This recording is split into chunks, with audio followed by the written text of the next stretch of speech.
Welcome to How is God Calling You? A production of CTNY, the Catholic television network of Youngstown. It is a show that seeks to stimulate and assist youth and young adults to discover the path that God has chosen for them. Vocations to the priesthood, religious life, marriage, and single life will all be discussed. Your program host is Father James Corda. Hello and welcome to this edition of How is God Calling You? Today we're talking to seminarians Craig McHenry and Dan Finnerty, and it's nice to have you guys on the show today. Thank you, Father. Nice to be here. In our series on vocations, religious life, we really want to focus on preparations for those studying to be priests, and it's such a pleasure that you guys are here because you're really in the midst of it all. I try to remember back 33 years ago when I was ordained, and sometimes it's hard to remember that far back, but it's nice to hear kind of a fresh, new preparation of what you guys are going through. And I think what I'd like to do is if each of you could tell me what you're doing, what your preparation has been so far, and then we'll talk a little bit more about the whole idea of vocations and call. Okay? All right. Dan, why don't you start? All right. Let's see here. I just finished my 7th year of seminary work. Just got done with my internship year at Our Lady of Peace in Ashtabula. And so I've been in the seminary for 7 years already. I did 4 years of college at the Pontifical College Josephinum, which is in Columbus, Ohio. And then I did my first 2 years down at Mount St. Mary's in Cincinnati. And then again, just got off my internship year. And Craig, your experience is similar? Well, as you can tell, I'm a little bit older than Dan. So I had 10 years in my last job before I went to school. I went to Walsh University in North Canton for 4 years for an undergrad in philosophy. For further preparation, I went to the Josephinum in Columbus for pre-theology, and then we went to Dan and I both went down to Mount St. Mary's in Cincinnati. And like Dan said, I finished my internship this past year in Waynesburg at St. James. So it's been a very interesting journey thus far. And I think I'd like to talk a little bit about some of the things that you guys did in your internship program. Obviously, the idea is to try to become as familiar with all aspects of church life as you can. So share with us, Dan, some of the things that you were involved with up in Ashtabula. Mm-hmm.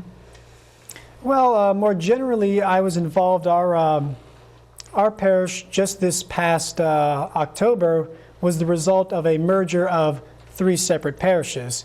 So I was actually in quite the unique situation, actually seeing these parishes come together, seeing how they're trying to work together, how to bring certain ministries together, and try to form this new identity, while at the same time retaining some of their traditions from these previous parishes. So that in and of itself has been quite the learning experience for me, just kind of seeing how all that works. More specifically, I was fortunate enough to be in a place where they have a school, St. John and Paul's School. It's a K through 12, which is there in the city. And I've been involved, just visiting with the school, doing some teaching there every now and then. I've been involved with the RCIA program. And so every now and then I would go in there and teach some classes, give some other presentations, things of that sort, as well as with the CCD program they have there. And Craig, tell us about some of the things that you've been involved with at St. James in Waynesburg. Well, most of the time, well, at least when I started, there was following Father Joe Zamri around to see what his day was like, meetings we went to. Then as things progressed and I found out where there were needs in the parish, I would go and I taught the CCD class. I helped the confirmation class get ready. Taught the RCIA. We had Bible studies. And being as I'm still in seminary, a lot of it's still fresh, so I could add some things here and there, or to help people to have some further understanding. I was given the job of cantor, which is, I could sing okay, but to be placed out in front to lead was a new experience for me. And just being around the people, helping them understand my formation process, helping them to deepen their faith and understanding of the church. You know, the new missal had just come out, so we got to experience that and help people ease into that the best we could. What I'd like to focus on now is the whole call to vocations. Think back of when you first thought about becoming a priest. For you, obviously, it was young age. And this sounds like it's almost like a second career later on in your years. So if you could share that experience, what was the initial call? Can you remember that? How did it come? Was there an example of someone that drew you to priesthood? Well, I remember my first time I call very well. I was in my first year in the University of Akron. I was there initially studying engineering. And after some time, I felt, this doesn't seem right for me. And so as I'm there, mostly kind of figuring out, it's when I began asking like those bigger questions. What do I want to do with my life? How do I want to present myself? What kind of person do I want to live? What can I do to really be of benefit for people? And it was during that time of reflection when the idea of the priesthood really first came to me. And I began to actually consider that a serious option, not just simply a passing, but actually seriously consider, maybe I am in fact called to be that. Maybe this is something I ought to pursue. And as I look back, I can kind of see the signs of that there earlier in my life, in that, I've always loved to be an altar server, always wanting to be involved some way in the parish.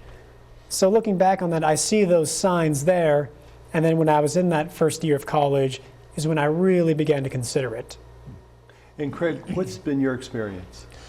I was an RCIA Catholic. Came into the church when I was 20. And about that time, that's when the shortage of priests started to become a topic. And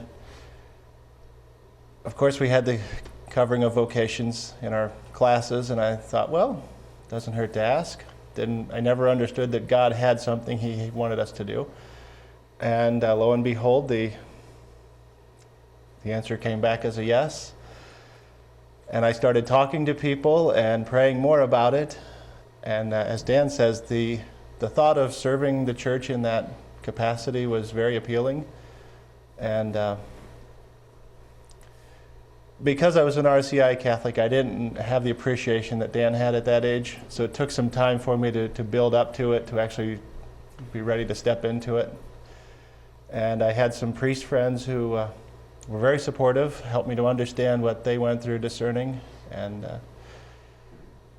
one day I just stepped out in faith and said, okay, let's see where this goes. And I think you mentioned the word discerning, and that's certainly a part of the process, is that, we know that the call comes from God. And so there's that whole sense that I need to take this step, but I need to discern, is this right for me? Is this the direction that I need to take? Or is this really the plan that God has for me? Both in your experiences, how important has discernment been, and how important has that played in your whole role in preparation for priesthood? Mm-hmm.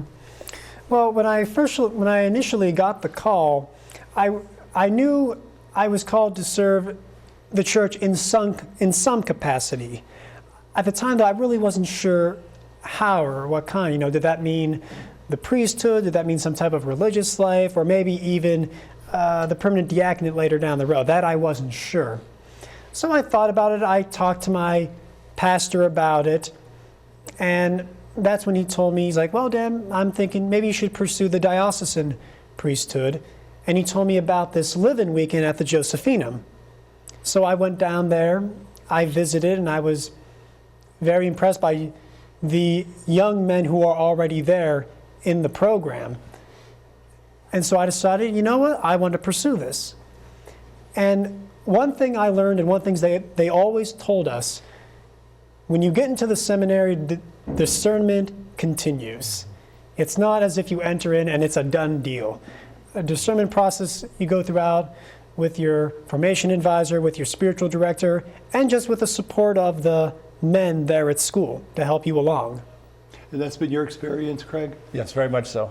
I took some online vocation placement tests, and they came back positive. One of them was, I ended up going to spend a week with the Trappists, which was a very interesting discernment opportunity. They have very strict guidelines and rules for life. I discerned pretty quickly that was not for me, speaking of discernment. I did my live-in experience down at Cincinnati at St. Mary's. Spent a weekend there. Found it to be very welcoming.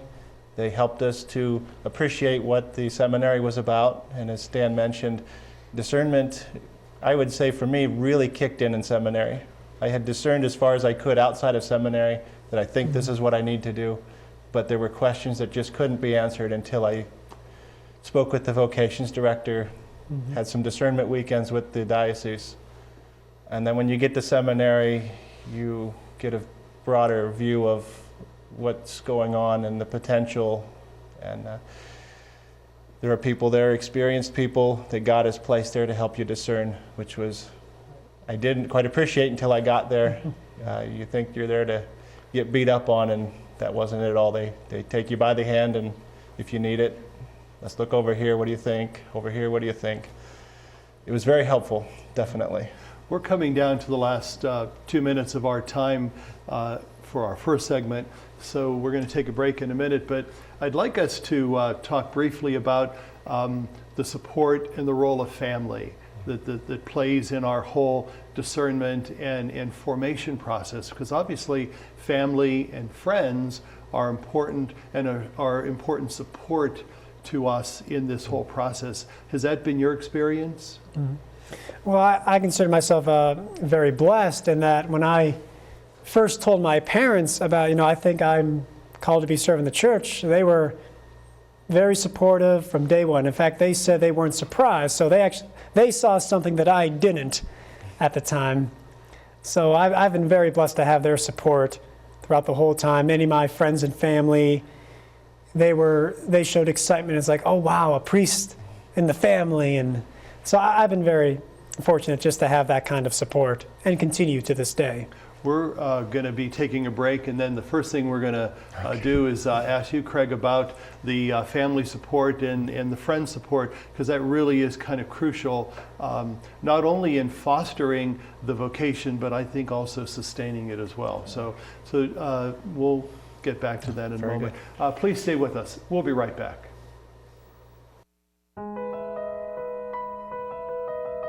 Hi, I'm Mark Quinn. As I grew up on the south side of Chicago, the Dominican Sisters of Springfield not only taught me, but formed me in my Catholic faith. The sisters worked for very, very little. Now as they've gotten older, they have no savings to fall back on. And we benefited from their sacrifice. And I think it's time that we recognize that much of what we are today, we are because of what sisters did for us. It's our turn to help them out in their hour of need. They don't ask for a lot. They embrace the simple life. I owe them so much. That's why I make an annual donation to the Retirement Fund for Religious. Do you remember the religious men and women who shaped your life? Say thank you to them by donating to the Retirement Fund for Religious at your local parish. Join me. Share in the care.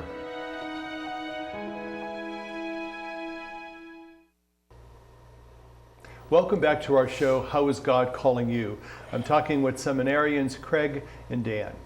We kind of stopped with what the support of family and friends you've received in fostering your vocation, but also, I believe, in sustaining that. And so, Craig, share that with us. Okay. I believe it is very important to have someone to support you. As I said earlier, when I went to seminary, I had been working in a factory, which doesn't require a lot, but I think my family was very surprised when I left to go to seminary. I'm not sure, I had talked about it, but I don't know that they had seen it coming. So they're there for me. I still think they're a little shocked But the Lord has always put somebody in my life, usually a priest. I have good friends that listen to me, and when I was struggling with discernment, they would listen and give their opinions, which was very much appreciated. So yes, and my grandparents were there for me. Yeah, I think it's a very critical thing to have someone there to support you, though. And I think another part of the process is that, when we do go into seminary life, there's some things that we do kind of let go of, and we do kind of leave behind. And I think that's part of the process. But then we acquire other things and other gifts that help us and nourish us along the way. For the folks that are with us that might be considering a vocation to religious life or to priesthood or diaconate, whatever that might be, what would be some of the things that you could share with them that might give them a sense of encouragement or something to think about in preparation or in assistance for that decision? Dan? Mm-hmm. I would say one of the most important things is simply being open to the caller and being humble enough to accept this call. I know often, many men think of themselves, as like, me, how can I be a priest? How can I possibly be called to this vocation, to live this life? But I think that, when you allow God to work with you, when you allow yourself to be open to listening to what He has to say, to be open to His graces, and just really let that discernment come naturally. And in my experience, even if there were some times where I wasn't sure, I had moments of doubt, was this really for me? God has always, I felt He's been there. He's always shown me that path, where I need to go, where I need to be. And so to just have that trust in Him. And Craig, what would you share in light of that? A lot of what Dan said I would definitely agree with, that for my call, I have to rely on the Lord totally. He gives us what we need when we need it. Dan was talking about struggles. I thought of that, well, this will be easy. This is what the Lord wants me to do. I'll just coast right into this and everything will be fine. And that's not it at all. Sometimes we have parts of us that don't agree with where we're going. There are parts of us that we need to cut loose, and the Lord will give us these opportunities to grow and to be reshaped, as He says with the potter. I'm the potter, you are the clay. I'll shape you. And sometimes we're shaped in ways that just aren't going to be good for us in the priesthood, so He'll help us out there. And I think a question that I would like to ask, and don't feel shocked about it, but what really attracted you to being a priest? Nowadays we know that there are very few men entering seminaries. In some parts of the world there are more, but for some reason, at least in our area of the world, that's not a call that is responded to often. But yet, it's a call that each of you in your young life has made. What's attracted you to this life? What is it that you want and you want to make as part of your life? Does that make sense? oh yes, It helps very me much. in my vocation. So as a young seminarian, what is it that attracts you to this life? Well, I think part of it is simply the important need of it. When I was growing up, with all the various priests I'd come across, it was like, there are these men who do this, but someone like me though, how would I ever? That's for someone else to do, and someone not like me. And just the great need, just the great importance of it. I mean, in my experience, as I've gotten more experience in the parish life, just how much people rely on their priests. They just go to them for just guidance and just for the sacraments and just to be a spiritual father for them. And so really my appreciation for the life has just been growing during all my years. But I think one of the things that really attracted me was when I went to do my live-in weekend down at the Josephina when I was still deciding, do I want to do this, was seeing these young men there, around my age.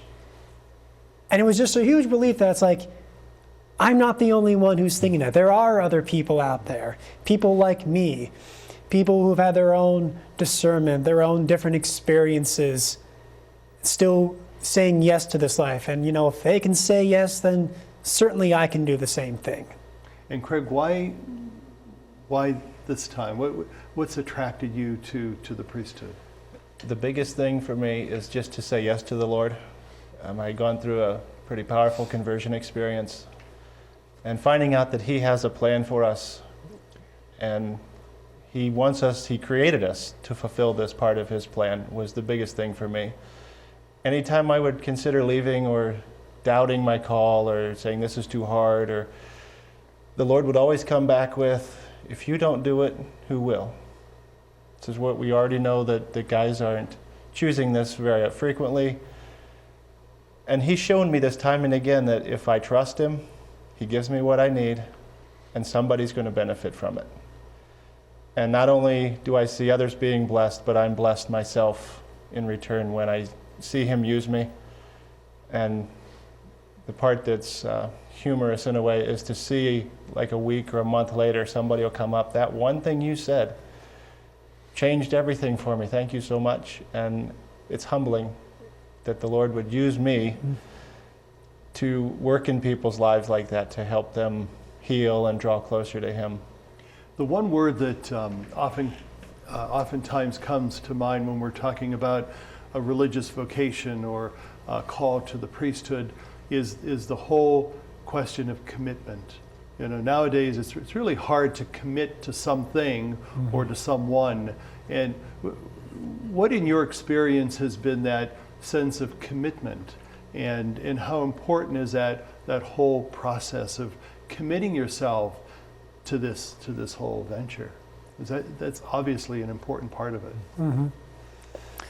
Well, I would say, as you said, Father, the commitment is very important. Just as it's important to have, two spouses, a husband and wife, committed to each other to spend their lives together. Such is the same thing as when a priest commits himself to the priesthood in service of the church. And so I would say the importance of it is based on, this is what God is calling me to do. He obviously sees something in me. He wants to use me for the benefit of building up His church, of helping those along the path towards holiness, growing closer towards Christ. And if that's what He wants me to do, if that's how He wants me to be called, then that I just be open to do that. And I've known just through my general experience that whenever I've had doubts or I've considered, maybe this isn't right, God's been there and He's shown me something which tells me this is indeed for me. He does want me to go through this. And I always think back, if I ever have these doubts, even in the future, I know in the back of my mind that God's going to be there to support me, and that keeps me going. And same experience for you? Yes, quite very similar. I think of St. Paul talking about the athlete who trains to win a crown of leaves that will wither and fade. I was trained in the martial arts for 4 years in my teenage years. So I know what commitment takes. If you want to be good at whatever you're doing, whatever sport, you have to put the time in it. You have to focus and do it right the first time, stick with it, and you can become very good at it. And I think it's the same thing pursuing any call in life, that if you want to be the best at it, you have to stick with it, commit to it, and give it all your time and energy. We're coming down to the last couple of minutes of our time together. What I'd like to propose to you now is to kind of think ahead. We're supposed to be rooted now in the present, but it's all right to look ahead. What looking ahead in the life of a priest that you're really looking forward to? You're really looking forward to doing or being? Any aspect of priesthood that you're really anxious about enjoying? Yeah. Well, I would say right now I look forward most to celebrating the sacraments, especially the Eucharist, the humbling experience of reconciliation. I'm sure, that's what I'm most looking forward to. But I'm also looking forward to being a teacher. Going there, telling people this is what the faith is, explaining it. That's why, as I said earlier, I enjoyed being involved in RCIA and CCD and kind of like these teaching positions. So that's what I look most forward to. And Craig, what do you look forward to? Along with Dan, doing the sacraments, the one that really stands out for me, last summer I did a CPE, which is a pastoral education at a hospital. I was at Louisville University in Louisville, Kentucky. I would love to be able to anoint the sick. I saw a lot of people who had some pretty bad injuries. Some made it, some did not. I would love to be able to not just pray with them and be present with them, but also to be able to give them that sacrament of the anointing of the sick. We are down to the close, and we'd like to leave the folks that are with us with something to think about. So someone who's out there that might be considering priesthood, what one word would you share with them to help in their discerning and in their formation or answering the call? One word? Prayer. Craig? Trust. Wonderful words. God bless you too in your continued formation, and God bless you as you look forward to ordination as well. Thank you, Thank you, Father. Very much. And thank you for being with us. Have a good day, and God be with you.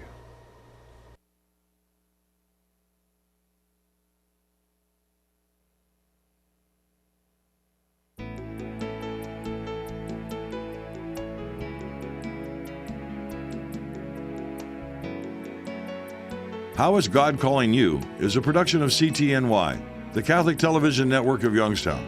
Your program host was Father James Corda.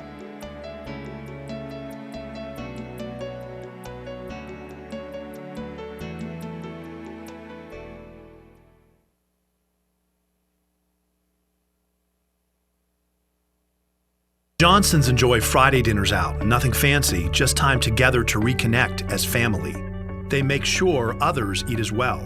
By giving to Catholic Charities of Youngstown, the Johnsons join other angels who care for those in need, regardless of religion or race.